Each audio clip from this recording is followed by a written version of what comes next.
Halo Sobat Silent, jadi masih kembali lagi dengan saya Om Silent di kesempatan morning briefing hari ini tanggal 17 September 2020 tepatnya di hari Kamis. Betul ya? Gak kerasa gitu, jadi kalau waktu tuh udah hari Kamis aja ya. Ntar baru ngomong Kamis, loh sudah hari Selasa aja. Jadi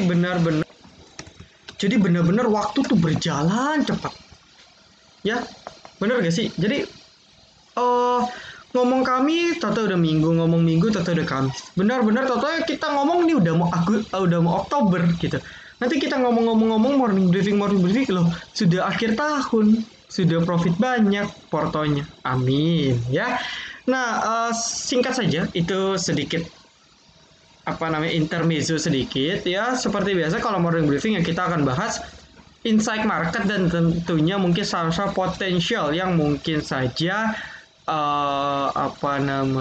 berprospek untuk hari Kamis ini naik ya, seperti itu. Jadi saya akan gambar market dulu karena banyak banget nih yang request, oh market nih mau kemana sih, udah 2 hari ini om dan sebagainya. Jadi nanti saya akan jelaskan tentunya berdasarkan technical analysis. Nah kita mulai lanjut ya, seperti biasa saya gambar dulu. Oke, saya gambar dulu. Nah, ini trendline major kesaingan kita ya, sampai ini jebol hancur kita. Nah, terus kedua trendline major atas ya yang juga belum tertembus. Dan juga di sini trendline major tengah. Kurang lebih beginilah ya. Nah, sip. Ya, presisi oke. Terus saya gambarkan juga trendline minor yang ada. Pusing nggak? Pusing ya, karena banyak garis gitu. Jadi kalau profesional trader ya garis semua. Cuman nggak semua digarisin gitu kan, nggak semua ini tarik ke sini, ini tarik ke sini, tarik ke sini, yang nggak juga gitu ya. Malah tambah beban yang ada. Nah, kita zoom out, zoom in. Ini ada trendline. Nah, kemarin ini ya tepat sesuai saya bilang kan banyak tembok, dan ya dia akhirnya temboknya tidak tertembus teman-teman, dalam arti dia gagal tembus tembok ya. Kalau gagal tembus tembok ya terpantul ke bawah seperti yang dia. Nah sekarang potensinya kalau terpantul ke bawahnya sampai mana kan gitu ya. Aduh, aku hapus dikit lagi deh ya, aku hapus dikit lagi. Kita fokus di trendline bawah aja ya, karena kita akan bermain di support resisten bawah. Nah, yang jelas ada gap di sini. Ya, ada gap yang harus kita tutup rame-rame ya di sini. Nah, ini ada gap yang harus kita tutup rame-rame sebenarnya. Gitu. Ya, dan juga kalau kita tarik, coba saya sih belum gambar market ya. Oh, ini dia break. Oke, nggak jadi gambar. Jadi. Nah, ini adalah area support pertama. Ini support juga ya di 5.000-an, 5.015-an ini support juga. Pas di area gap ini jadi gap plus support cukup kuat. Artinya kalau ini sampai tertembus, ya kita sih emang saya ngarepinnya harus tutup gap dulu baru kuat naik. Nah, kalau dia memang sudah tutup gap, biasa sih kalau saya cek di saham-saham yang tutup gap, habis tutup gap itu dia reverse. Ya, itu ada teori pembelajarannya, mitos, fakta dan teori tentang gap ya. Mitos dan fakta tentang teori gap maksudnya. Itu saya ada kasih penjelasan secara rinci. Itu ditonton, itu video sudah dari 2 bulan yang lalu, itu bisa ditonton. Nah, kalau gap biasanya kalau habis nutup gap itu turun biasanya. Contohnya kemana om ya, kita lihat ini habis nutup gap dia turun gitu kan. Terus kalau kita cek lagi ini habis nutup gap, ini kan nutup gap ini. Ini si candle jarum pentul ini kan nutup gap ini. Nah, ini kan nutup gap, besok turun. Terus apa lagi ya? Ini habis nutup gap, ini naik lagi sih ya, tapi nggak lama langsung turun lagi. Kayak gitu. Jadi mayoritas kalau habis tutup gap itu reverse. Ya, reverse artinya kalau dia nutup gapnya pas di bawah, besoknya naik. Kalau dia nutup gapnya di atas, besoknya turun. Kayak gitu. Jadi kita harapkan sih, ya ini kita ngomong gap dulu nih. Kalau misalnya gapnya tertutup, harusnya pasti tertutup. Ya, gapnya pasti tertutup. ya nggak lama market rebound. Nah, nggak entah reboundnya langsung di sesi 2-nya atau mungkin reboundnya nanti di hari Jumat atau mungkin Senin ya. Kayak gitu. Jadi prediksi saya itu di range Jumat sampai Senin market akan mengalami technical rebound. Nah, tapi ya kalau sampai dia turun terus, ya ini batasannya di sini. Kalau ini sampai dijebol juga, mati kita. Ya, secara teknikal itu kurang bagus. Oke. Nah, ini next supportnya nih di 4.700, terus juga ada support di sini nih. Support kuat nih ya di 47 4849 nih support kuat. Ya di 49 banyak ISG banyak supportnya. Nah, ini support yang harus dilalui dulu oleh market. Atau ini kita sudah ngomong ya, jadi prediksinya dia akan mengalami technical rebound di sekitar sini. Ya di hari Jumat atau hari Kamis. Nah, kalau mau lebih tahu detailnya kita bisa pakai Fibonacci retracement ya. Jadi kita misalnya tarik garis gitu kan. Nah ya kurang lebih kalau memang dia mau reverse ya dalam arti dia nggak akan turun nyampe trendline bawah lagi ya kita harap sih enggak ya. Oke, nah kan begini ya kita harapkan ya ini pas ya area golden ratio 61,8% itu di sekitar gap pasti tertutup ya setidaknya mungkin dia akan terreverse ketika mungkin sudah nyentuh titik 4971 atau sekitar di 4920 atau di pas di sekitar area sini nih 4.800 ini area supportnya based on Fibonacci retracement ya jadi diharapkan itu seperti ini Bapak Ibu kan naik nih saya hapus lagi nih ya saya hapus lagi naik gitu kan gitulah ya itu skenario pertama ya jadi ini kan ada trend line nah dia bisa break trend line itu skenario pertama ini kuncinya nah skenario kedua ini yang nggak enak sebenarnya ya jadi skenario kedua itu seperti tadi yang saya bilang ya dia naik untuk turun ya di CB ya seperti yang saya bilang di morning briefing sebelumnya dia naik untuk turun kayak gitu itu yang kurang enak sebenarnya. Oke, jadi itu sebenarnya yang kurang enak. Ya, jadi dia break, support, dan juga trend lainnya. Trend line major sudah di break ya agak apa ya? Sudah agak ngeri secara teknikal.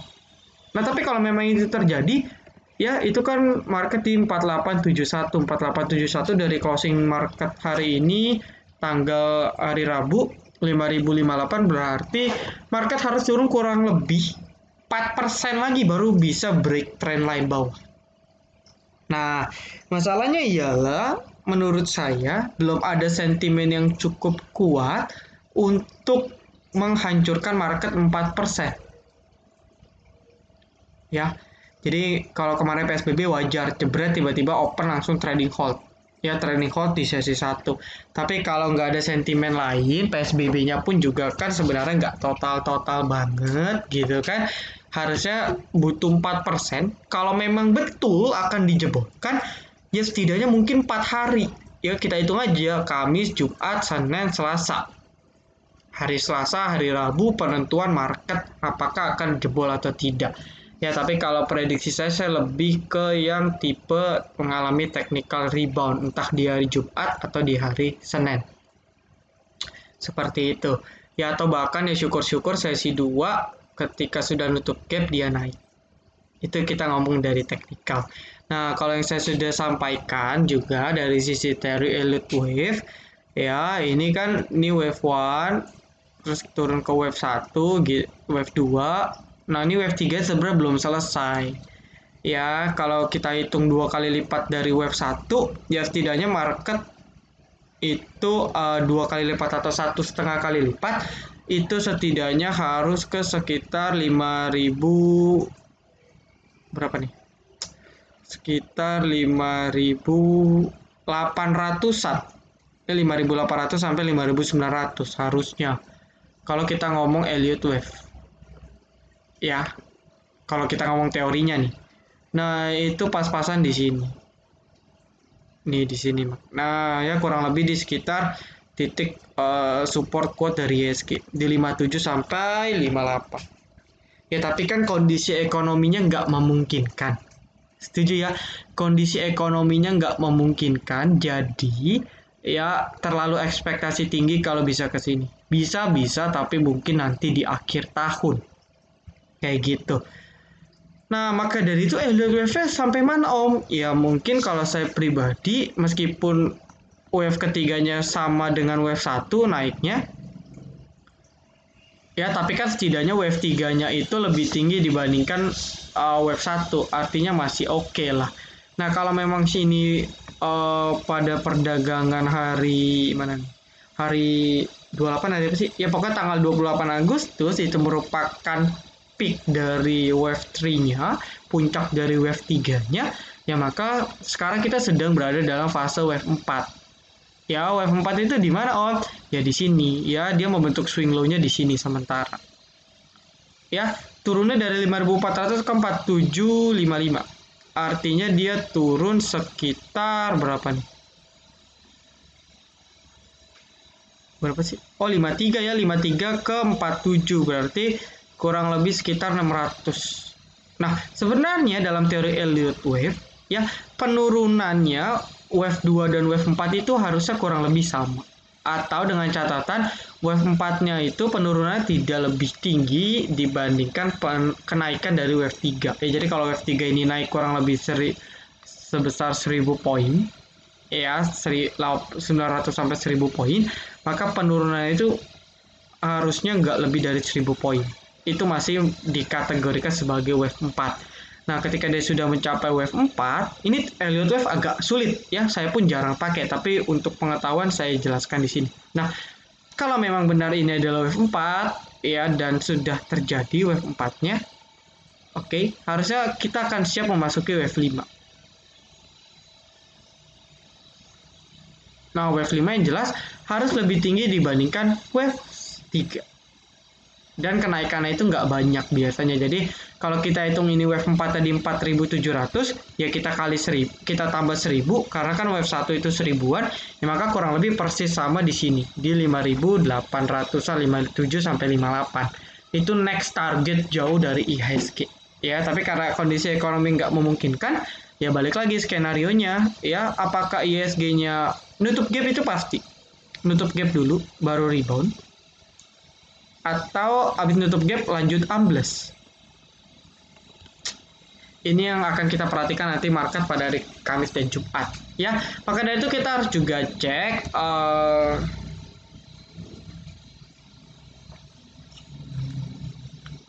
kita harus cek juga terkait asing.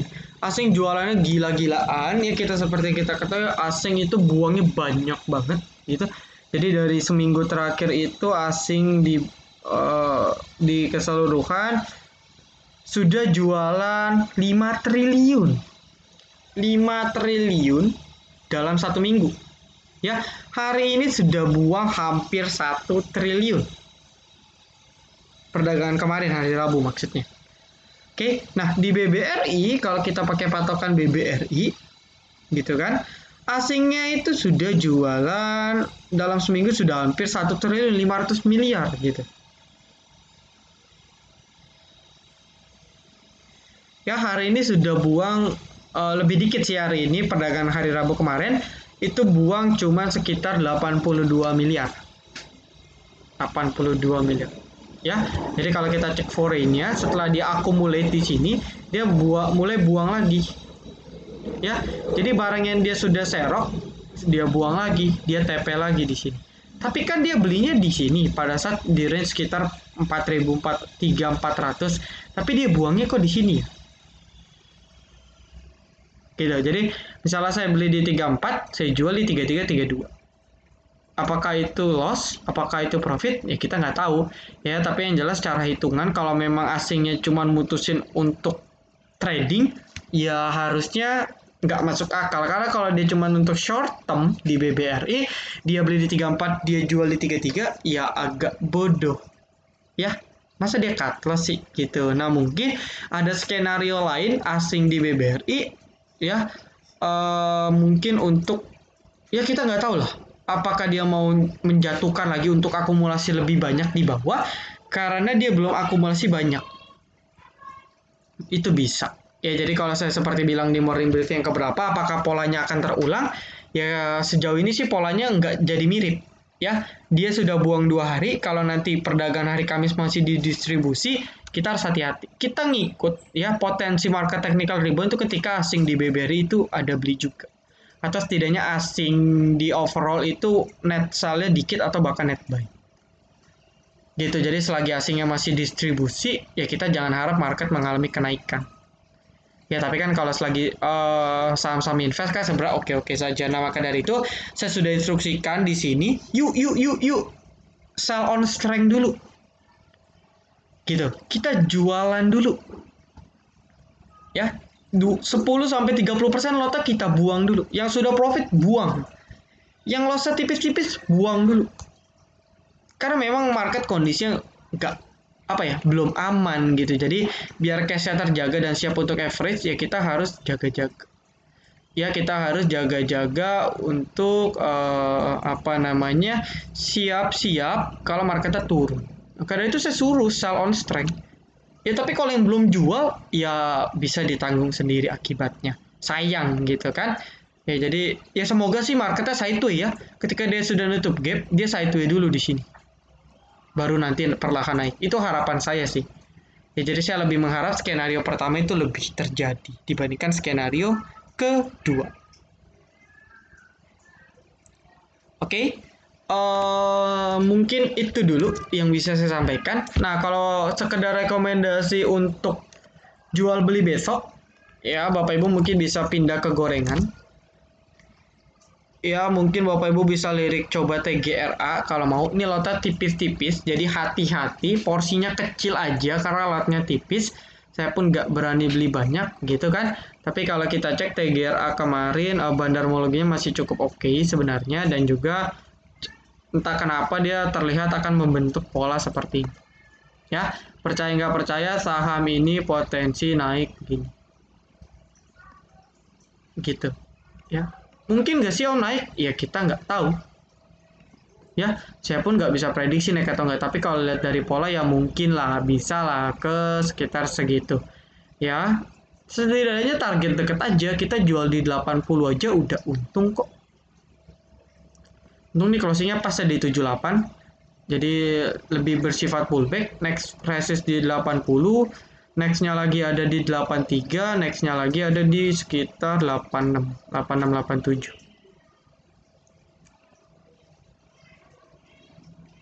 Nah ini resisten harus ditembus. Kalau dia bisa break, ya ini kan masih ada gap ini. Oh enggak deh, gapnya udah ketutup ya. Nah ketika dia perlahan naik, ya jadi meskipun nanti koreksi TGRA sehari, tapi dia masih di dalam candle yang ini, itu kita masih boleh buy. Karena itu koreksi wajar gitu kan, kecuali bandara distribusi. Tapi kalau bandara nggak distribusi dan dia masih koreksi wajar dengan volume rendah, kita masih boleh buy.